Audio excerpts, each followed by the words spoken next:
आज की क्लास में आप सभी का हार्दिक स्वागत है। आज का हमारा टॉपिक रहने वाला है काल। इससे पहले वाली क्लास में हमने क्रिया के बारे में विस्तार से चर्चा की थी।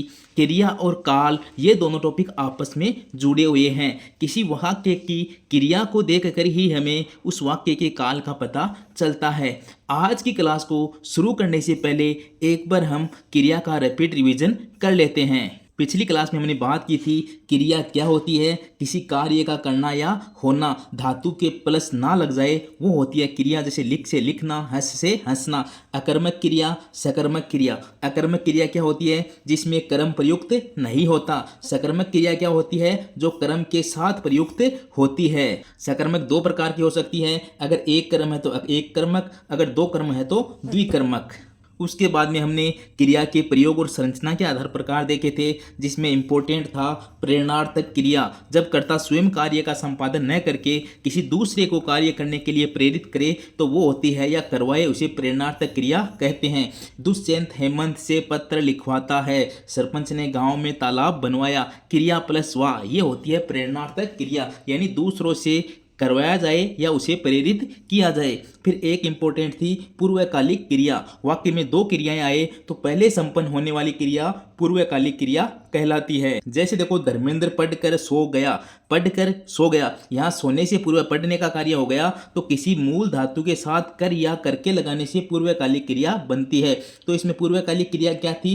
पढ़कर। पहले काम कौन सा हुआ है? पढ़ना का हुआ है, तो पढ़कर यहाँ पूर्वकालिक क्रिया है। इसका ही एक रूप था तात्कालिक क्रिया। इसमें एक क्रिया के समाप्त होते ही दूसरी क्रिया होती है।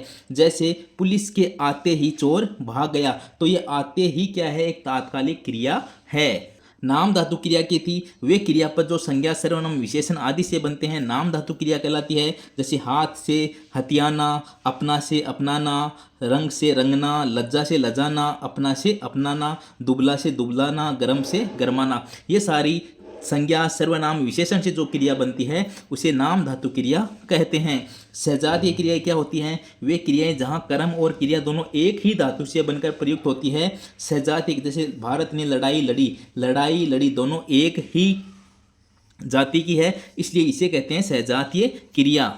एक होती है कृदंत क्रिया, यानी प्रत्येक योग से बनी क्रिया कृदंत क्रिया कहलाती है। जैसे चल से बन गई चलना, चलता, चलकर। और लास्ट में पढ़ा था काल के आधार पर क्रियाएं कौन सी होती हैं? भूतकालिक क्रिया, वर्तमानकालिक क्रिया, भविष्यकालिक क्रिया। और आज हम उसी काल के बारे में चर्चा करने वाले हैं कि कौन सा वाक्य कौन से काल का है। तो सबसे पहले हम काल की परिभाषा की चर्चा करते हैं। काल का अर्थ होता है समय। क्रिया के जिस रूप से उसके होने का समय मालूम हो उसे काल कहते हैं। काल के तीन भेद हैं, हम सभी जानते हैं, भूतकाल, वर्तमान काल, भविष्य काल। यानी क्रिया के जिस रूप से उसके होने का हमें समय मालूम होता है उसे हम काल कहते हैं। तो सबसे पहले हम भूतकाल की बात कर लेते हैं। भूतकाल, भूतकाल के मुख्यतः 6 भेद होते हैं। सबसे पहले हम बात करेंगे सामान्य भूतकाल। सबसे ज़्यादा प्रश्न इसी भूतकाल टॉपिक से पूछे जाते हैं।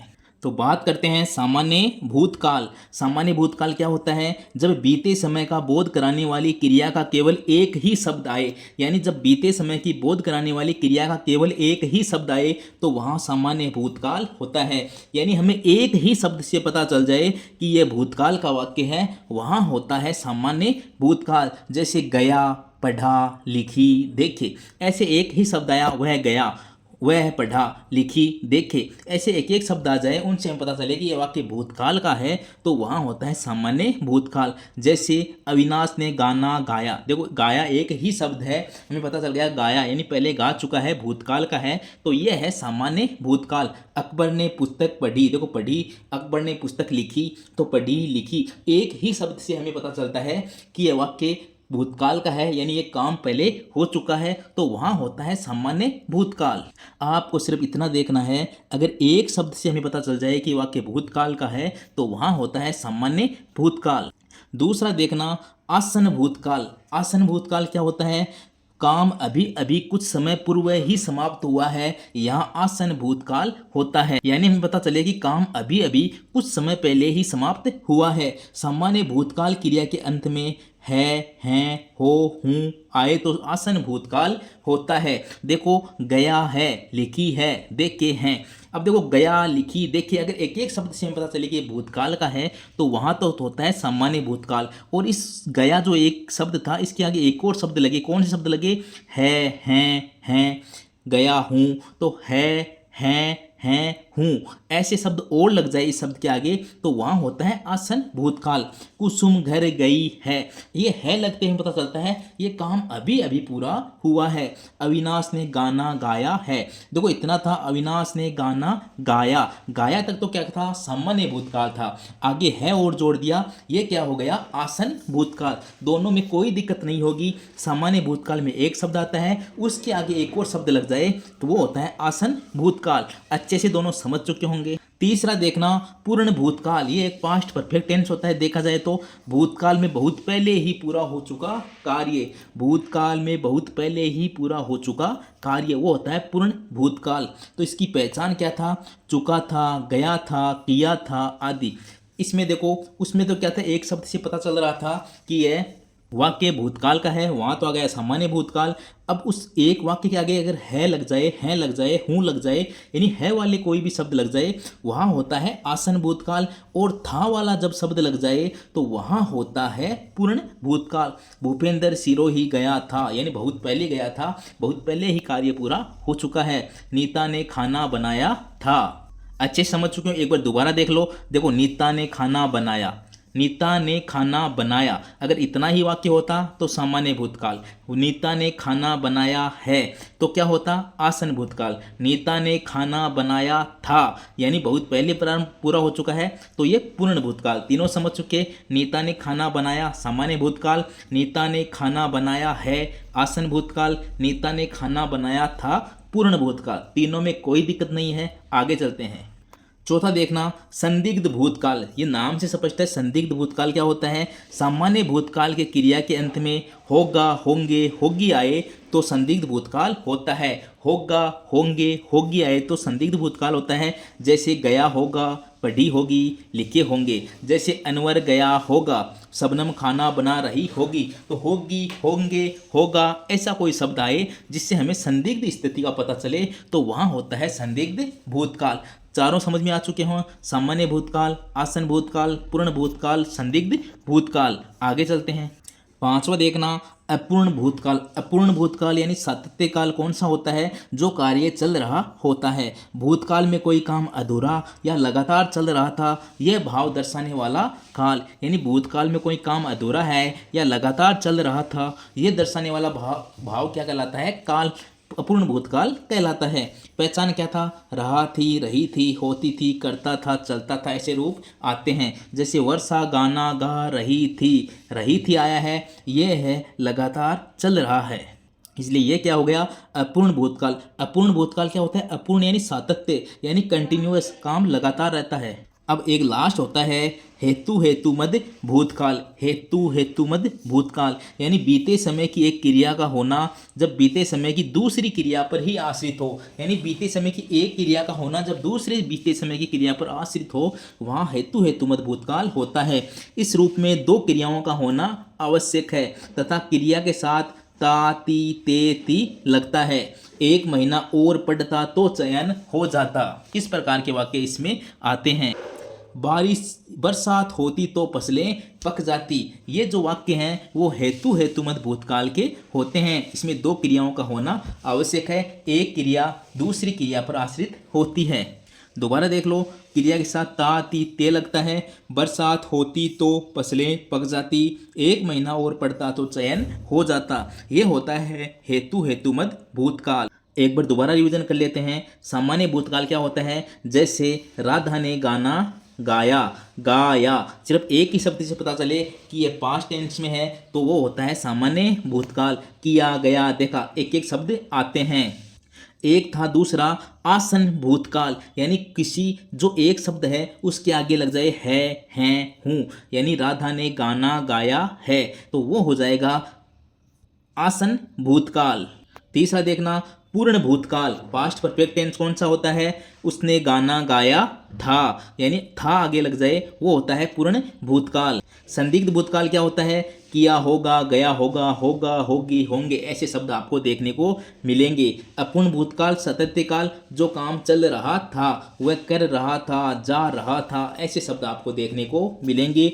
और हेतु, हेतु मतलब आपको पता ही है, दो क्रियाएं होती हैं, बरसात होती तो फसलें पक जाती। ये था भूतकाल के 6 भेद। आपको 6 भेद आसानी से समझ आ चुके होंगे। अब आपका कोई भी भूतकाल का प्रश्न गलत नहीं होने वाला, और एग्जाम में सबसे ज़्यादा इस भूतकाल के टॉपिक से ही प्रश्न पूछे जाते हैं। भूतकाल के बाद अब हम वर्तमान काल के बारे में चर्चा करेंगे। तो वर्तमान काल के कितने भेद होते हैं? 5 भेद होते हैं। सबसे पहले हम बात करेंगे सामान्य वर्तमान काल। इसमें क्रिया या धातु के साथ ता है, ती है, ते हैं आदि आते हैं। आपको प्रेजेंट टेंस याद आ रहा होगा, जिसमें क्रिया के साथ ता है, ती है, ते हैं आदि आते हैं। जैसे पढ़ता है, लिखती है, जाते हैं।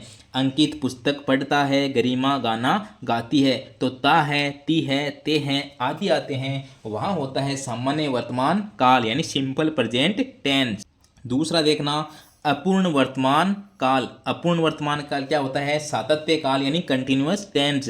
जब क्रिया के अपूर्ण होने या क्रिया के चलते रहने का बोध होता है, वहाँ अपूर्ण वर्तमान काल होता है। इसमें क्रिया के साथ रहा है, रही है, रहे हैं आदि आते हैं। जैसे प्रशांत खेल रहा है, सरोज गीत गा रही है, यानी रहा है, रही है, रहे हैं, यानी चलते रहने का क्रिया के बोध हो, वहाँ होता है अपूर्ण वर्तमान काल।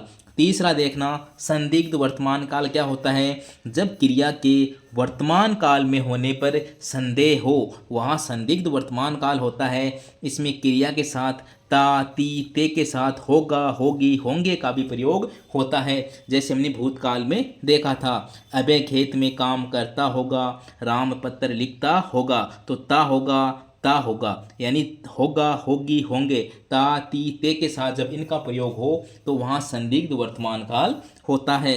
चौथा देखना संभाव्य वर्तमान काल। वर्तमान काल की क्रिया से पहले शायद, संभवतः, लगता है, हो सकता है आदि संभावनावाची शब्द आ जाए तो वहाँ संभाव्य वर्तमान काल होता है। जैसे शायद आज पिताजी आते हों, मुझे डर है कि कहीं कोई हमारी बात सुनता न हो। यानी वाक्य के प्रारंभ में शायद, संभवतः, लगता है, हो सकता है ऐसे संभावनावाची शब्द आ जाए, वहाँ संभाव्य वर्तमान काल होता है। और लास्ट है आज्ञार्थ वर्तमान काल।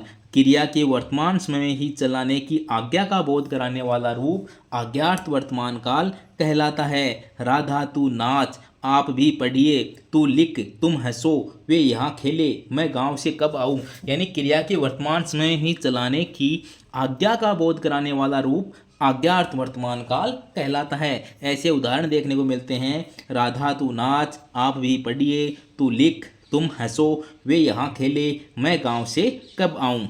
तो ये थे वर्तमान काल के 5 भेद। इजी हैं। सामान्य वर्तमान काल सिंपल प्रेजेंट टेंस, ता है, ती है, ते हैं। अपूर्ण वर्तमान काल कंटिन्यूअस, रहा है, रही है, रहे हैं। संदिग्ध की स्थिति होगी, ता, ती, ते के साथ होगा, होगी, होंगे लगेगा। संभावना में संभावनावाची शब्द आएंगे। आज्ञार्थ में आज्ञा का बोध कराने वाले वाक्य आएंगे। आगे चलते हैं। लास्ट में हम बात कर लेते हैं भविष्य काल। भविष्य काल के मुख्यतः 3 भेद होते हैं। सामान्य भविष्य काल यानी सामान्य भविष्य रूप। जब क्रिया के अंत में एगा, एगी, एंगे आए तो सामान्य भविष्य काल होता है, यानी जो भविष्य के बारे में बताता है। वह है पढ़ेगा, गीता लिखेगी, वे सुनेंगे, लीला नृत्य प्रतियोगिता में भाग लेगी। तो वह क्रिया के अंत में एगा, एगी, एंगे आए तो हमें भविष्य काल का पता चलता है, तो वो होता है सामान्य भविष्य काल। दूसरा देखो आज्ञार्थ भविष्य काल क्या होता है? किसी क्रिया के आगामी समय में पूर्ण करने की आज्ञा प्रकट करने वाले रूप। इस क्रिया के साथ इएगा लगता है। क्या लगता है? इएगा। आप वहाँ अवश्य जाइएगा, पढ़िएगा। ये जो इएगा लगता है, आप वहाँ अवश्य जाइएगा, पढ़िएगा, यानी इससे फ्यूचर की बात पता चलती है। तो ये होता है आज्ञार्थ भविष्य काल। तीसरा देखो संभाव्य भविष्य काल। क्रिया के अंत में ए, ओ, ऊ आए और क्रिया से पूर्व संभावनावाची शब्द आए, जैसे शायद, संभवतः, लगता है, हो सकता है आ जाए, तो संभाव्य भविष्य काल होगा। कदाचित आज भूपेंद्र आए, वे शायद जयपुर जाए, संभवतः कल पिताजी आए, हो सकता है मोहन बाजार जाए। यानी क्रिया के अंत में ए ओ उ आए या क्रिया से पूर्व संभावनावाची शब्द आ जाए तो वहाँ होता है संभाव्य भविष्य काल। ये थे भविष्य काल के 3 भेद। इजी हैं। सामान्य भविष्य काल, आज्ञार्थ भविष्य काल, संभावना भविष्य काल। एक इसका एक और होता है हेतु हेतुमत भविष्य काल। जब भविष्य काल की एक क्रिया का होना भविष्य काल की ही दूसरी क्रिया पर आश्रित हो तो उसे हेतु हेतुमत भविष्य काल कहते हैं। जब भूतकाल की एक क्रिया दूसरे भूतकाल की क्रिया पर आश्रित हो तो वहाँ तो भूतकाल हेतु हेतुमत भूतकाल होता है, लेकिन जब भविष्य काल की एक क्रिया का दूसरे भविष्य काल की क्रिया पर आश्रित हो तो वहाँ हेतु हेतुमत भविष्य काल होता है। जो परिश्रम करेगा वह सफल होगा, जैसा कार्य करेंगे वैसा फल मिलेगा। यानी इससे भविष्य की बातें पता चलती है। 2 क्रियाएं एक साथ है तो ये हेतु हेतुमत भविष्य काल होता है। तो भविष्य काल में हमने पढ़ा सामान्य भविष्य काल, पढ़ेगा, लिखेगा, सुनेंगे। आज्ञार्थ में ये का लगता है आप वहाँ अवश्य जाइएगा। संभावना में संभावनावाची शब्द लग जाएं, हो सकता है बाजार जाए। हेतु हेतुमत में 2 क्रियाएं आएगी, जो परिश्रम करेगा वह सफल होगा। ये था भविष्य काल। सिंपल प्रेजेंट पढ़ चुके हैं। सामान्य वर्तमान काल पढ़ता है, लिखती है। अपूर्ण वर्तमान काल लगातार जारी रहना, प्रशांत खेल रहा है, सरोज गीत गा रही है। संदिग्ध वर्तमान संदिग्ध की स्थिति होगी, जैसे काम करता होगा, पत्र लिखता होगा। संभाव्य काल में वही बात है, संभावनावाची शब्द आएंगे। आज पिताजी आते हो, डर है कि कहीं कोई हमारी बात सुनता न हो। आज्ञार्थ वर्तमान काल में आते हैं राधा तू नाच, आप भी पढ़िए, तू लिख, आज्ञा वाले वाक्य आते हैं। और सबसे इंपॉर्टेंट थे भूतकाल के 6 भेद। सामान्य भूतकाल गया, पढ़ा, लिखी, एक ही शब्द आए, जैसे अविनाश ने गाना गाया। तो ये जो गाया या गया जो शब्द है वो होता है सामान्य भूतकाल। अविनाश ने गाना गाया है और जुड़ जाए उसके आगे तो वो होता है आसन भूतकाल। अब अविनाश ने गाना गाया था, अगर था लग जाए तो वो होता है पूर्ण भूतकाल। देखो सामान्य भूतकाल अविनाश ने गाना गाया, आसन भूतकाल हो जाएगा अविनाश ने गाना गाया है, पूर्ण भूतकाल हो जाएगा अविनाश ने गाना गाया था। संदिग्ध भूतकाल हो जाएगा होगा, होगी, होंगे आए तो अनवर गया होगा, यानी अविनाश ने गाना गाया होगा।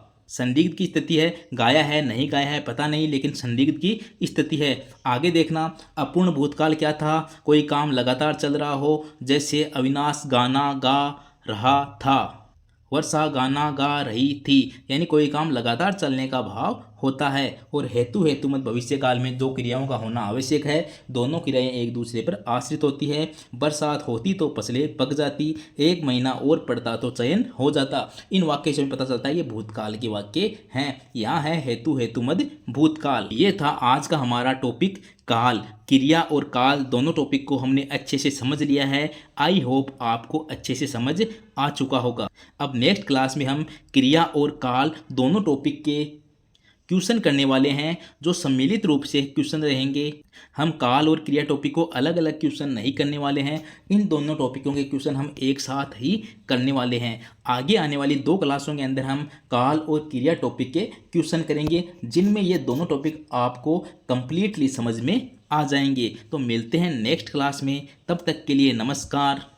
जय श्री कृष्णा, राधे राधे, जय श्री राम।